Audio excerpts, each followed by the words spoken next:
Guatemala, nuestra querida Guatemala, es uno de los países más hermosos del mundo y de América. Extranjeros y nacionales admiran su belleza y su biodiversidad. Ríos, lagos y volcanes. Hasta una gran variedad de climas, flora y fauna.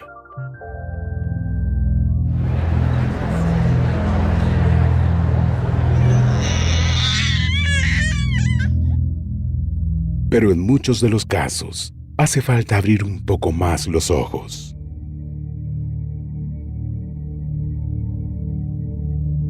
Escarbar en la superficie y ver más allá del paisaje o la postal fotográfica. Haciéndolo, nos daremos cuenta que Guatemala no solo es paisaje ni postal. Guatemala es mucho más que eso.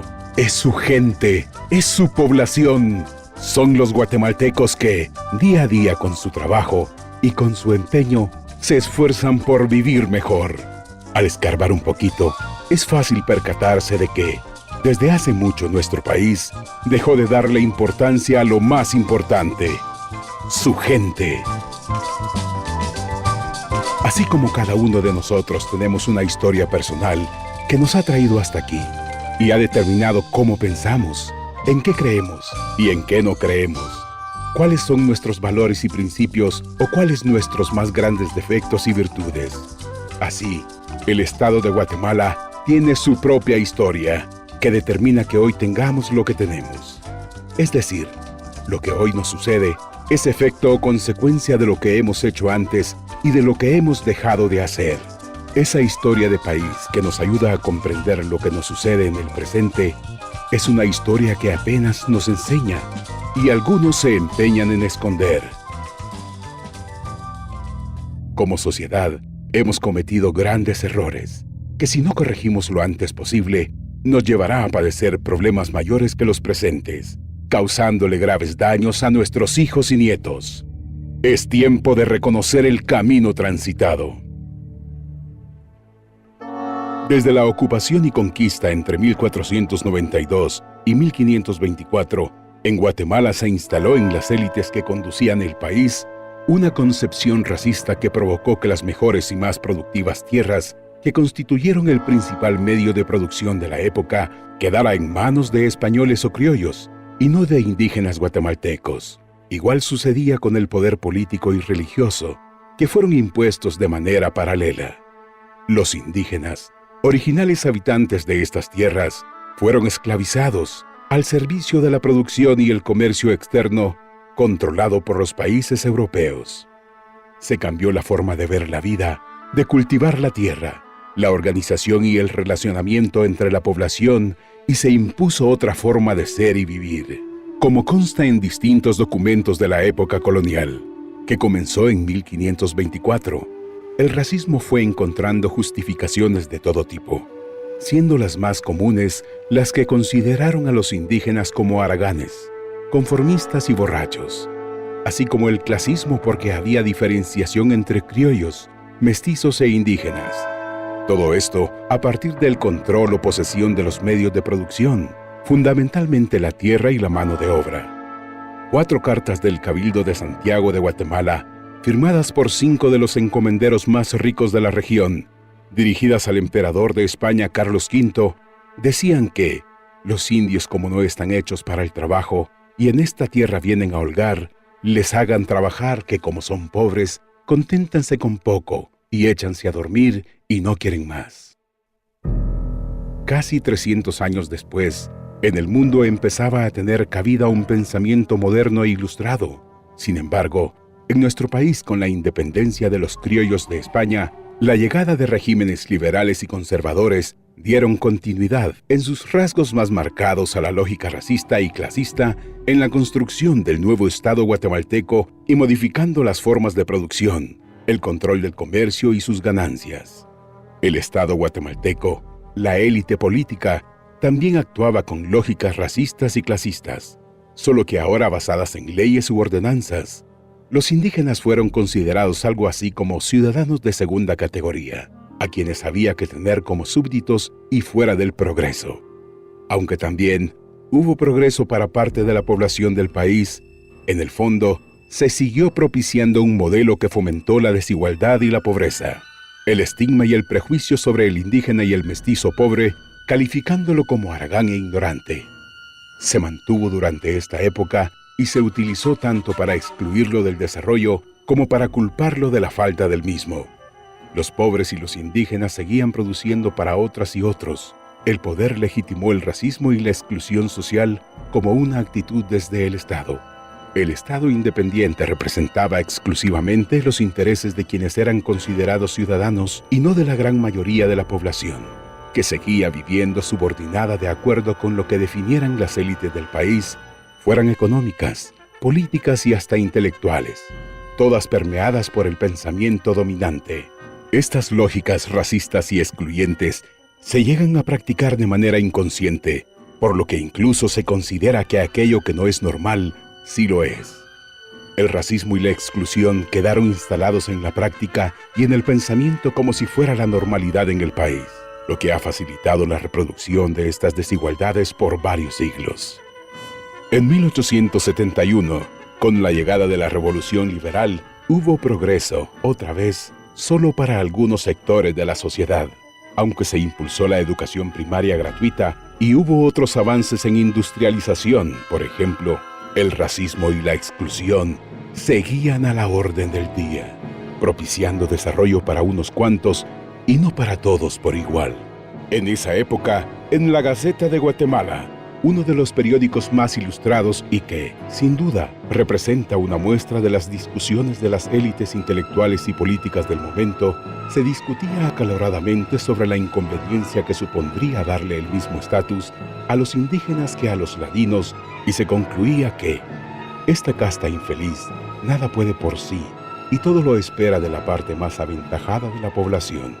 En 1879, el propio Justo Rufino Barrios, el presidente de Guatemala, que también propició su industrialización, escribía en una nota al embajador de Alemania que había impulsado la industria cafetalera en nuestro país, diciendo: el trabajo de 250 extranjeros era más importante que el de 2.500 indios. En esta época se dan las grandes expropiaciones de tierra y la expansión del cultivo del café, motor económico de la Revolución Liberal, que desde entonces y por más de 135 años se mantuvo como el principal producto de exportación, aun y cuando se pudo haber promovido una mayor tecnificación y calificación de los trabajadores. En una época de industrialización, como sucedió en otras partes del mundo, el Estado optó por rezagarse, rezagando a su propia gente en el desarrollo de sus capacidades. No obstante los avances en la modernización a nivel global, las dictaduras de Manuel Estrada Cabrera y Jorge Ubico fortalecieron la vinculación con compañías extranjeras como la United Fruit Company, lo que consolidó un modelo de desarrollo centrado en intereses externos. El fortalecimiento de los intereses privados y la carencia de reconocimiento de derechos laborales, derechos humanos y oportunidades para la mayoría de la población. Aunque hubo cierto desarrollo, casi inercial frente al progreso del mundo, este modelo continuó propiciando las desigualdades entre unos y otros y manifestando el racismo y la exclusión de nuevas maneras. La inversión del Estado se concentró en infraestructura que permitiera el desarrollo de los negocios de las transnacionales. La relación entre el Estado y la población del país, particularmente los pobres e indígenas, fue de imposición y autoritarismo por casi medio siglo por la última dictadura liberal en caer en América Latina. Para 1944, con la Revolución de Octubre, Juan José Arévalo promovió un cambio en el tipo de Estado y gobierno que había administrado a nuestro país. Con el espíritu democrático y de garantía de los derechos sociales imperantes en el mundo, fomentó que el gobierno dejara de ser un instrumento de poder al servicio de un sector específico. Luchó para superar el racismo y la exclusión en Guatemala, a través del cumplimiento de los derechos básicos para toda la población, sin importar su origen étnico. Eso lo llevó al desarrollo social, instaurando un modelo de atención en salud, educación y desarrollo político, económico y cultural sin precedentes, que pretendía colocar a Guatemala a la vanguardia del progreso en América Latina. Se creó el Seguro Social, el Código de Trabajo, las escuelas tipo federación, se universalizó la educación y, entre muchas otras cosas, se legalizó el voto de las mujeres y los analfabetas. La Revolución del 44 buscaba un país desarrollado, con un modelo económico justo que distribuyera la riqueza para todos, mientras había también progreso cultural e intelectual que fortaleciera la definición de un modelo de desarrollo nacionalista y propio que revirtiera los atrasos causados por las dictaduras y el modelo de desarrollo hacia afuera. Pero, a partir de 1954, con la contrarrevolución impulsada por el Movimiento de Liberación Nacional, MLN, se instaló en Guatemala una sucesión de gobiernos que, salvo algunas excepciones, dejaron de lado el desarrollo social y estancaron al país. Sin cambios realmente estructurales y solo administrando la pobreza, permitieron que el modelo social y económico profundizara el racismo, la exclusión y la desigualdad, dejando sin oportunidades a la mayor parte de la población, sobre todo a la indígena. Sectores de la población, incluso militares, no estaban dispuestos a regresar a la época del autoritarismo, y es por eso que se inicia la Guerra de 36 años, durante la que el Estado sembró el terror entre la población, invirtiendo gran cantidad de sus recursos en el enfrentamiento armado y no en su desarrollo. La Comisión de Esclarecimiento Histórico confirmó este comportamiento racista del Estado, al dar cuenta que en Guatemala se cometió genocidio, instalando una lógica de exterminio contra la población indígena.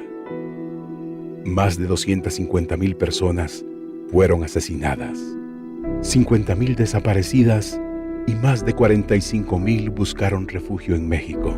Le robaron la alegría a Guatemala. A pesar de no lograr cambios relevantes en el modelo de desarrollo del país y en el relacionamiento entre el Estado y la población, en 1996 se firmó la paz, gracias a lo cual se fomenta la participación organizada y se empiezan a escuchar las voces del movimiento social, especialmente de las organizaciones indígenas y de mujeres. Con mucha esperanza, la sociedad guatemalteca ve el inicio de procesos que fortalecerían la institucionalidad democrática. Después de décadas de silencio, con un Estado anquilosado y débil, nuestra sociedad comienza a tratar de establecer la interlocución entre sectores, con diferentes intereses, pero sobre todo, con diferentes oportunidades. Se comienzan a escuchar las voces de la población más necesitada que se organiza para demandar sus derechos. Sin embargo, no logramos tocar la médula de la cultura y la estructura que sustenta ese modelo.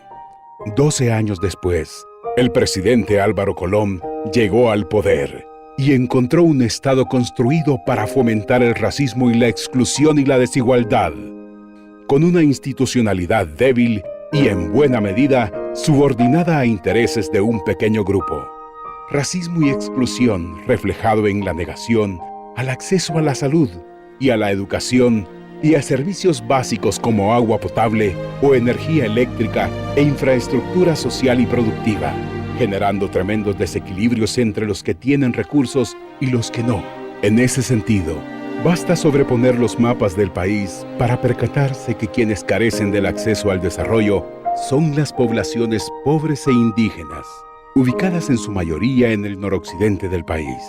Transformar estas condiciones estructurales, las cuales siguen siendo nuestra principal carga y que nos impide el desarrollo para todos, es el objetivo del gobierno del presidente Álvaro Colom, al fortalecer la inversión del Estado en las áreas que, justamente, han sido las más abandonadas. Este gobierno ha empezado a revertir los desequilibrios que históricamente hemos sufrido. Igualdad en derechos, pero también en oportunidades, dando prioridad a quienes más abandono histórico han vivido. Esto ha provocado que los pobres, los indígenas y quienes viven en los departamentos, gran cantidad de mujeres, tengan educación y salud gratis. Que empiecen a ser visibles quienes fueron invisibles. Sin embargo, revertir este modelo y superar nuestros problemas no es algo que pueda y deba realizar el gobierno en solitario. Es necesario que toda la población se involucre y actúe para cambiar su realidad. Comprender los diferentes puntos de vista y aprender a discutir y a trabajar en conjunto, cada quien haciendo lo que le corresponde para soñar y construir un mejor país. Por eso, ahora inicia Gobernando con la Gente, una forma distinta de generar relacionamiento entre el Estado y la sociedad. Una sociedad que hoy tiene la opción de no quedarse callada y construir un camino nuevo, garantizando iguales oportunidades para todas y todos. Solidaridad es dar a todos y todas la misma oportunidad. Gobierno de Álvaro Colom.